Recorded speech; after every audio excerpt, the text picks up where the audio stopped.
we have another volunteer. Do we Right? have another volunteer? Oh, no. She was like, no. Great. So we're open to any questions you guys might have. Yeah, we'll open it up to a Q&A. Yeah. Again, I say this in ever since Sunny and I were guests at KomoriCon together, I've copied his idea. And that is that if nobody asks any questions, then we will go through each and every row and every single person. So I do actually have a question for Sunny. Mm-hmm. I assume that you have the most experience doing voice acting. I am the oldest, yes. How did you get into it? How did you? What was your big break, I suppose? Well, I did a lot of theater in Dallas and Fort Worth area, and Funimation moved to Dallas and had open auditions for Dragon Ball Z. And so I just thought I'd give it a shot, and went up there and got the part of Krillin. And, you know, Krillin dies a lot, so it was still a part-time job. And then Cartoon Network liked what I did with Krillin and asked me to audition for Toonami Tom. And when I got Toonami Tom, then I kind of realized I'd stumbled onto a career. That's cool. Ooh, we need to turn that bass down.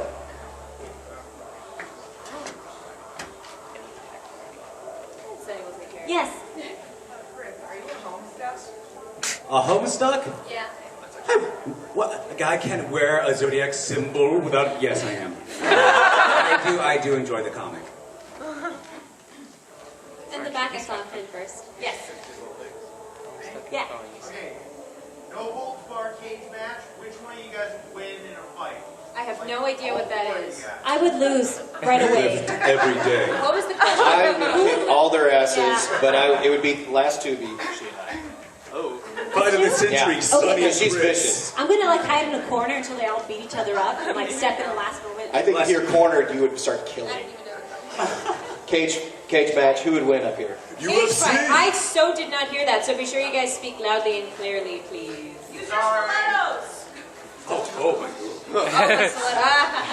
I have many heals. I can kill you all. Right in the... I am a master of Tai Chi. So Oh, questions! I'm so happy. All right, right here. When you were dubbing anime or just anything you've heard, have you ever come across any dialogue that you felt didn't capture the emotion that the Japanese had? all the time. And a lot of times it's because, you know, the writers are not in the booth, you know, so they're not there in the moment. And then when you're really in the moment, sometimes you go, well, actually, I think it should be more like this. And if the director is okay with that, you know, if you've known him for a while, you can actually make suggestions, you know, and say, well, maybe if we said it like this. However, if you're relatively new, I Don't wouldn't do suggest that. it. Don't ever do that. I think no. Just do what you're told. Yes. I suppose this is sort of a follow-up question to the person who asked Chris about Homestuck. Do you guys even know what Homestuck is? I know what it is, but I've never read it. Nope. Oh, I don't care. Why are you asking us about Homestuck? Well, I mean, Do you write Homestuck? No, You read it? I do. Okay, that's Are you good. stuck at home? Not for now. Oh, yeah. Okay, you in the brown shirt. Are relocating and then having a talent agent necessary for being a voice actor? Relocating. I mean, you definitely need to live where the work is. Yeah, but nothing is really necessary. I mean, as far as like, you know, relocation and stuff like that, you can, and it helps to go where the work is, you know, but there's exceptions to all those rules.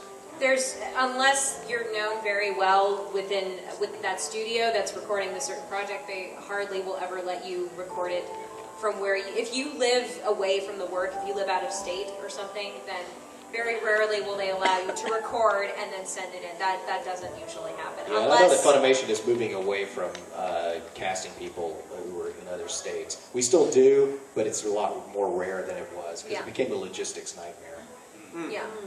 And it's just, you would rather work with the person, unless, of course, this person is huge and they know this person has an incredibly busy schedule. But again, that's still pretty rare. As for agents, I get the majority of my work just from the connections that I have and being in certain talent pools. But if you want the really huge video games in LA, you need to have an agent. And like most anime, it's non-union, so you don't necessarily need an agent for that. Yeah, a lot of them just are cattle call auditions, so. How about in the back there? Yeah. First of all, your ears are adorable. Thank you. Second of all, this is actually a question for, I guess, Annie or all favorite role to do just because it was either difficult or the situation wasn't There's a guy in level E, I did a voice up and he got hit by a fireball and I was like, I bet that really hurt. I like all my roles because they pay. No, I honestly can't think of a role that I did not like because I love all my roles. I've been fortunate enough to play awesome characters. Cannot think of any characters that I did not like, honest to God. I can. I was asked to do a part of a guy who was buying soiled panties from a soiled panty store. Very creepy. And then he gets gang raped in an alley. this? I don't even know. I didn't even ask. I was just like, really? what the hell? But I tell you, the most disturbing thing about that was it didn't disturb me at all. I just went, okay, $50, thanks. Daddy needs to get paid. Next question. Daddy gets some money. Yeah, just like my, Oh, okay. my character. She said that. Oh, Yes. When you work for a company like Funimation, does that make you just exclusive belonging to them when you're... The Funimation's bitch? No, not at all. They don't care if we work for other people. And most of us have. Are you happy that 4Kids is bankrupt? No. No. A lot of our friends are out of work. Oh, I'm sorry. That was a terrible question. you and the friend in the black shirt. Okay. Yes, you. He's like, wait, what kind of shirt do I have? Is it hard to find opportunities for voice acting in Arizona, or? Never looked. I'm sure you can find like if you research it, because Commercial there's stuff. commercial work everywhere. Yeah. Looking to, like radio stations, and maybe intern trying to get into that, but I wouldn't know if you have. Google is a good tool. Yeah. Yeah. I would also look up a fantastic website called Voice Bank. It lists every agency in like every major U.S. city. So I'm sure you could find some agency in Arizona that deals with that. But it's good that if you approach an agency, you should be prepared. So I would recommend putting together a demo of some sort, because otherwise they're going to be like, okay, what can you do? And if you can't do anything, then they're just going to be like, okay, well, don't call us, we'll call you. And they'll always remember your name too. And if you do a demo, be very, very critical, brutally critical about your stuff. If it's kind of like, it's almost an Irish accent or whatever, don't use it. Use only your solid stuff. And do not, I repeat, do not do characters that have already been done. Right. Do not do Yoda. Do not do Kermit the Frog. Unless you are the voice of Yoda Yes. and Kermit the Frog. Yes, because they're already cast. So people are going to say, oh, they can do a great impression. That's not going to do anything, you know? So do not do that on your demo if you make a demo. You had a question. For all of you, what is the worst or weirdest fangasm you've ever had to deal with? Can guess. Like when I someone was, has in, a Florida. hyper crazy reaction to meeting you. Yeah. Like the I was in craziest Florida or and the this weirdest? girl flashed me at the swimming pool. She said, hey, you're Maze Hughes. And I said, yes, I am. And she went, ta-da! And I went, oh! That was a good fangasm. Oh, weird. Similarly, people have flashed me their junk. Your junk? There's junk? Really? I've seen junk. Guys? Guys. Just whipped it And out. also pictures. I've been sent pictures through Facebook. This is probably for an 18 and up panel. Wow. How old is anyone under 18 in here? Raise their hand. Never mind. I Yeah, exactly. Full story. I was She's 18. honest. Weirdest fangasm. Well, there was I was on a panel at Anime Vegas of all places, and it was a voice actor panel, I believe, and a Tao Kaka cosplayer came in, and I thought she was adorable, so I turned, I'm like, oh, hello, Tao Kaka, and she was in the back of the room, and she turns to me like a cat. She says, is that you, booby lady? And I said, yes. And she runs up, to the table. She runs up to me, and I'm like, okay, she's going to... Oh, dear. Do you have any napkins? We have strips. They're gonna see where this is gonna go from. Probably not. There you go. I'm glad I came back to the panel. These scripts are really absorbent. Anyway, so she runs up and she bends over to give me a hug, and I'm like, oh, okay. And instead, she puts her hands on me right here. And I was immediately like, whoa, no, that's a big no-no. So she felt bad, and I think she was escorted out by security. Oh. But that's what happens, personal bubble. I was once glommed so hard it broke my glasses. Oh. Did they pay for it? The convention stepped up and paid for it. Oh, I okay. felt so bad, but it was just really obnoxious. Well, it's not a fangasm story, but it's a really funny fan story. I was signing autographs, and this guy comes up in crutches, and his girlfriend's standing right next to him. And I look down because I'm signing his program book, and my handler says, Lauren, look up for a second. Lauren, look up. And I look up, and he has taken his shirt off, and he has an entire, Robin Williams, hairy chest right in front of my face. And I'm like, oh, hello. And he said, hey, can you just sign right here, my man boob? I'm like, okay, yeah, sure. So I sign it. He was really nice, very nice, not creepy at all. And then his girlfriend comes over, and she says, okay, now can you sign my boob? And I'm like, sure, all right. So I didn't sign her actual boob, but I signed over her. It was just really funny. Hairy chest right in front of my face. Wow. Has everyone signed boobs up here? No, yeah. Maybe one You'll get to them. I'll get eventually something like this will happen in the The future. real life Chris, Eridan. sign my boob. We have a question. We have a question. Where's the question? It's right here. Oh, right here. Chris, Yeah, yes. could you, in your best headcanon Eridan voice, read something from the script? All the scripts are being Scripts are napkins. They're napkins. Why did you ask that question? Hey, all those scripts that are being soaking up water, can you go there and read something? I can gargle, not be like they're liquefied. Here, read this line right here. Okay, I just want to say right now, no more Homestuck questions. I'm sorry. It's just I don't want to just be Homestuck. But no, it's just stuck in home. Are you in Homestuck? I am Homestuck. Oh, okay. But yeah, It's a comic. I do that weird thing, and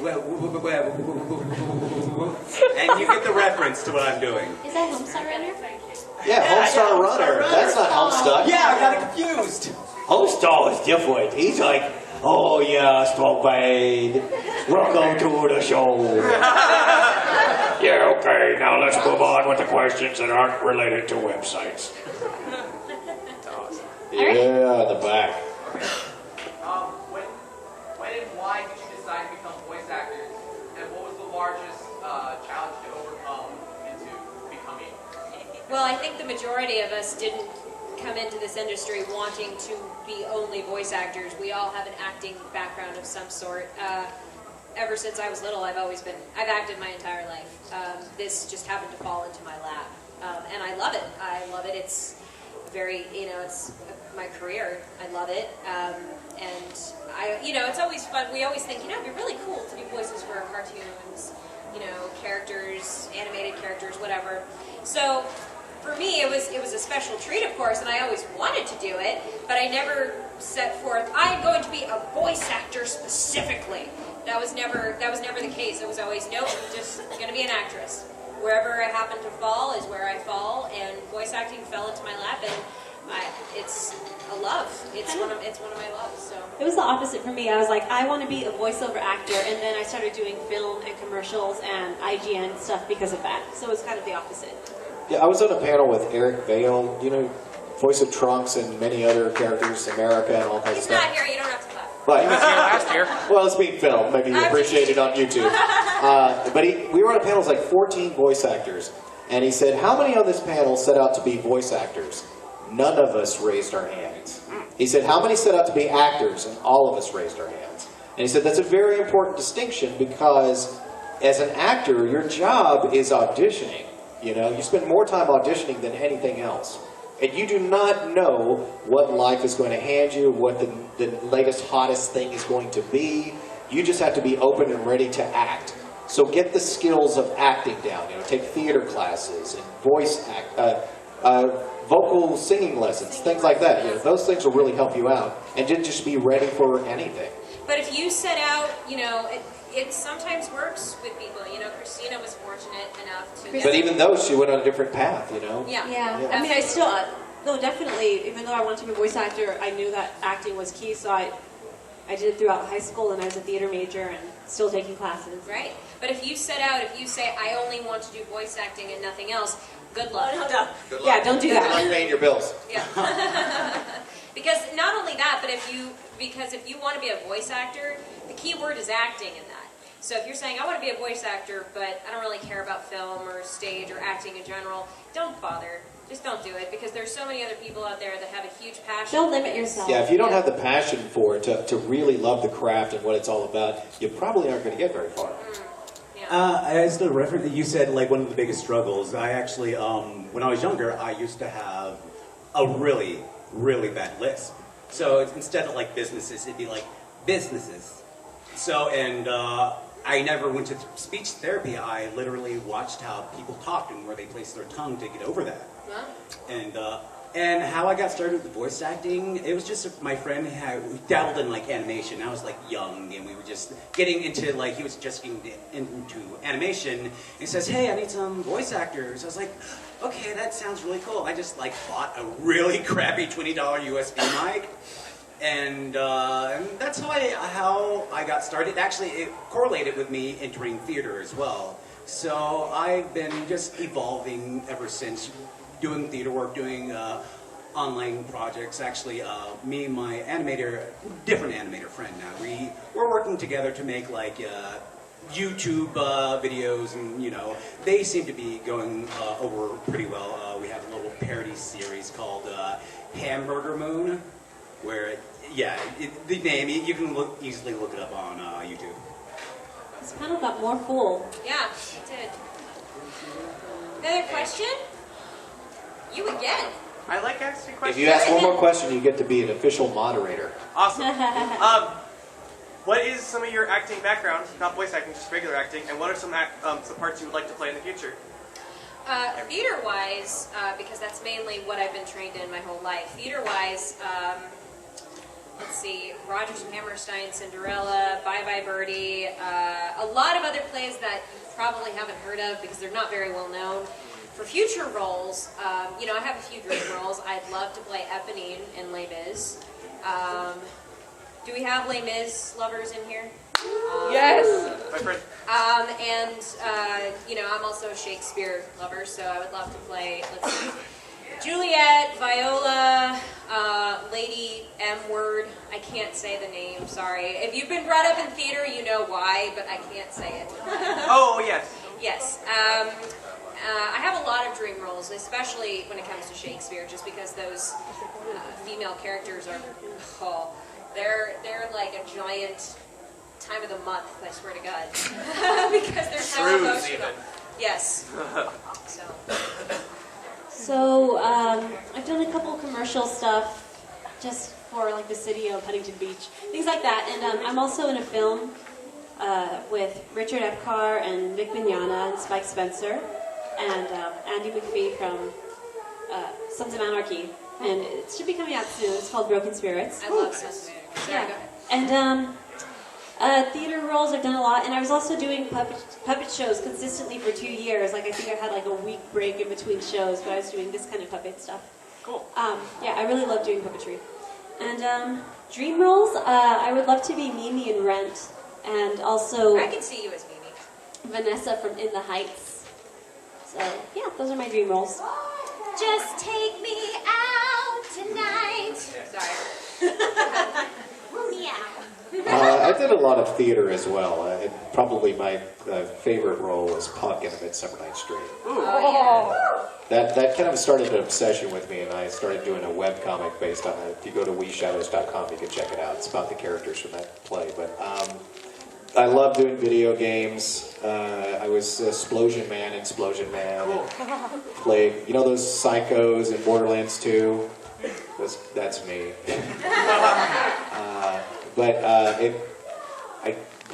Probably the most fun I ever had was doing Commedia.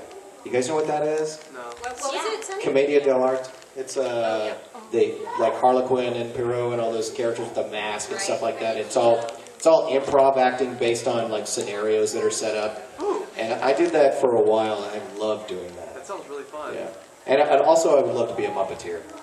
Yeah, Yeah. for sure. As for dream roles, voiceover wise, I'd love to play Harley. Harley's one of my dream roles. You know? Yeah. Yeah, any Marvel or DC superhero would be fun to play too. Yeah. As for theatrical stuff, the one that really stands out, we did, I was in a production at a theater called Level Ground Arts, and we did a theatrical production of Metropolis, the Fritz Lang film. And it was completely silent. We did everything in tune with music. And that was just, it was fantastic. It was fun. It was just, I learned a lot during that. And as for a dream role, I really, really would love to be Brutus. And, you know, Caesar. Caesar? Yeah. I would like to play Caesar. Let's do it. Let's do it. All right. Do we have another question? Good question. We have about 10 minutes, I think. All right, So we can do this. All right. Red shirt. Not yet. Red shirt. Okay, if you guys could like live out the role of one of your characters, which character would be? Live out? Yeah, Like live the life of our characters? Well, not Hughes. Well, he dies. Maybe Krillin, because he dies but comes back. And he gets a hot wife. Yeah, Krillin, that's what, because Krillin, when he dies, it's like he goes to work out with King Kai and stuff like that. It's really a vacation. So, yeah, I'd do that. Although I wouldn't live the life that Krillin does. If I was Krillin, I would just leave those Z Warriors behind. I'd get a superhero suit and go to some city and just be king. Yeah, I would do Sandman. I had no need to do that. Krillin should have done it. I think I'd like to be Mio Akiyama from K-On! Just because it's such a sweet life, just hanging out with your friends and having like a really good high school experience and coming together every day to create music, and That is your life. kind of is my life, actually. I live the life of Mio Akiyama. But yeah, so I guess I'm really happy with my life. You know, it's tough for my characters because they're so different. I love Lychee. Lychee's one of my favorite characters. It just got really full in here. Wow. We should do the script reading again. Just kidding.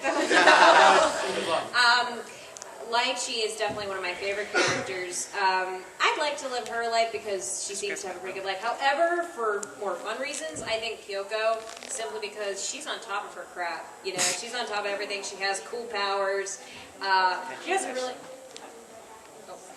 She has also a depressing life at the same time, so I'd like to kind of skip her past, but I think her life...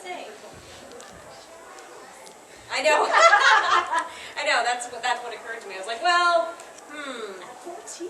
I know. That show's so depressing, but it's so good. So now that the room's more full, any Madoka fans in here? Madoka Magica fans? Oh, wow, that's not... Okay, well, anyway, it's an awesome show, but Kyoko, definitely. I haven't done much, but I would love, you know, the narrator, he's in Toriko, he's a connoisseur of food. And we actually make a little reference in one of the episodes where there's this waiter that is me doing the narrator voice for him, and obviously he's a waiter and he's a connoisseur of food, and he educates people about like this magical land known as the gourmet world. And it was like, I would like to do that. I'd like to talk about food. I'd like to think that narrators within a story are incredibly powerful because they kind of, if you think about it in a fun way, they control the story, so to speak. Yeah. That like Certainly all knowing. the famous Broadway show Into the Woods. You know, the narrator actually dies. He gets eaten by the giant. But spoiler. But it's actually very cool to think about. You know, the narrator technically controls what happens. So, Chris, you control us all. Hey, what room is this? Kiva. Kiva A or B? B? So I'm in here right after this? Yeah. Okay. You don't have to move. I think we have a couple more questions. I see an arm. Yes? What pays better, video game voice acting? Video games. Video games. Way better. Get on that PS triple. Is there, with you guys being voice actors, has there been like games you played or shows you've seen or just cartoons you've seen in general where you're like, I could do that better? Yes. Yes. Even things that were done in Funimation. About just one example. Well, yes, that's yeah. And if you want to say what show, No. We like our jobs. We like our We have jobs. friends in every industry, so Yes. no. All right. Oh my gosh. Yes, you, the one that's waving. Hey. I just want to know if you guys can give us your best like video game death screen. Death? You guys want to do death Like screens? KO from like if you get KO. I loved. Can I tell? When I got to do my first death screen for Blaze Blue, it was a dream come true for me. Because my whole life, I wanted to do a death screen, so I did. I do twice. You want to do it? Are we all gonna do it? Yes. All at once. All right. Let's start with Chris. Whoa, the pressure's on! Oh, I haven't done that many screaming roles in anime, but I'll try.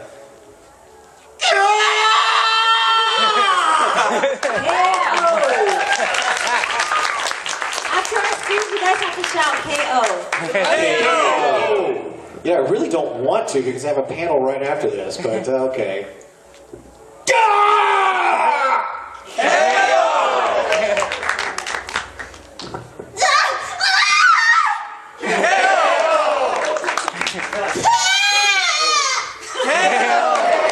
Flawless victory! I saw a hand in front of you, actually, in the pink shirt. Fatality. Yes. Dead! Favorite movies, animated and/or live action.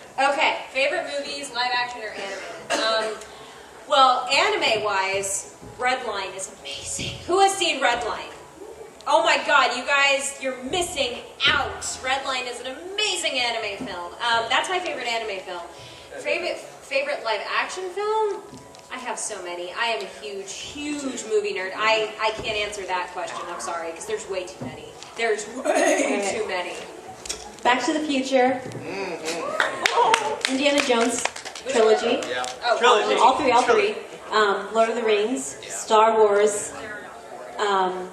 Oh my goodness. Equilibrium. Oh, yeah. And I'm going to stop there. All of those. It's a Wonderful Life. Aww, yes. The Clint Eastwood Man with No Name trilogy. Badass. My top three, There Will Be Blood. I love Daniel Oh, that's Day-Lewis. Iris. There will be blood. Iris and Little Children. Not the room? The room. Oh! No, Trolls 2. Oh, yeah. There's, honestly, that I could start listing them, but I just wouldn't shut up and I wouldn't stop. So, way in the back. Yes, you. Yes, you, the one that's looking around. Yes! If you guys could be any Lion King character, which one would be? Lion Lion King. King? Specificity. I would actually be Sarabi. I like Sarabi. I've always liked Sarabi. The mongoose. What's the name? Timon. Timon. I liked Batani. Do you guys know what I'm talking about? Yes. From Lion King 2. She was like all scraggly and cool. Oh, the sister. The sister. Yeah, the sister, yeah. The one who gets out of there when stuff goes down with Scar's like, I'm out. Howdy. So I'm probably, you can apply whatever animal you want that lives in the Simone. I'm going to give you a zebra. There we go. The zebras get killed. That was a fun question. I see a hand kind of, yes. Will you be doing any autograph signings later? We just did We one. just Where were did you? Yeah. Tomorrow. we Tomorrow will. at, what time? I think it's I'm not sure. Sunny will check. Sunday. 12 p.m. to 1 p.m. Yep. Tomorrow? 12 p.m. to 1 p.m. Tomorrow, yes, we're signing autographs. Okay. That's after like one more question. Yes, one more question in the back. Yes. You guys have a Super Sentai team. What would it be called? Oh! I like that. Power Rangers, essentially. Okay. Yeah, we can do Power Rangers. Sure. Are all But we of us have- together? That's copyright infringement. What did you something else? We'll be Teenage Mutant Ninja voice actors. Rangers. Rangers. That's a tough one. Scouts. Scouts. I don't know. VA Scouts. How about those guys? Those Oh, I like that. Those guys. Yeah, those guys over there. It's those guys. Our city's on fire. Where are those guys? Oh, thank God, there's those guys. That's a good one. Yes, so those guys. It's those guys We're with the glasses. saved. We are? Yes, look, it's those guys. Do we have one more, or are we done? It's those guys with the glasses. Okay, one more. Ooh, somebody pick. Yeah, the guy who is Alright, so like, do you like play any of the games that you like listen to, or like, is it weird to hear yourself when you're? I play League of Legends because I also host the events for IGN. And the other games I'll just kind of pick up if I have them, or if somebody owns them, and just kind of, it's not weird, it's cool. Or we get, I mean, sometimes, not all the time, we'll get a copy from the production team, but not all the time. But, you know, when I know that I have the Blaze Blue games, I still have yet to get Dead or Alive 5, which I really want to get. And I have Tales of Graces, but I haven't played Tales yet because I don't have a PS3. But for Blaze Blue, yeah, I've played Blaze Blue a couple times. I fail at playing Lychee because she's really technical.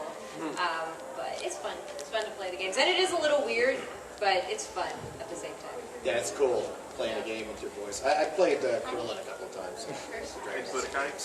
Yeah. One of my favorite moments is like I play like a head commander in a game called Dust in Elysian Tell, and towards the end of the game I get to kill myself. So that was fun. So you're suicidal? through other people. And I think that's also, what is the next panel after The Maze Hughes panel, hosted by me. So if you want to hear about Maze Hughes through the eyes of Maze Hughes, stick around. Thank you guys so much for showing up to the panel. Get ready for those spiels. Go try to find my I know.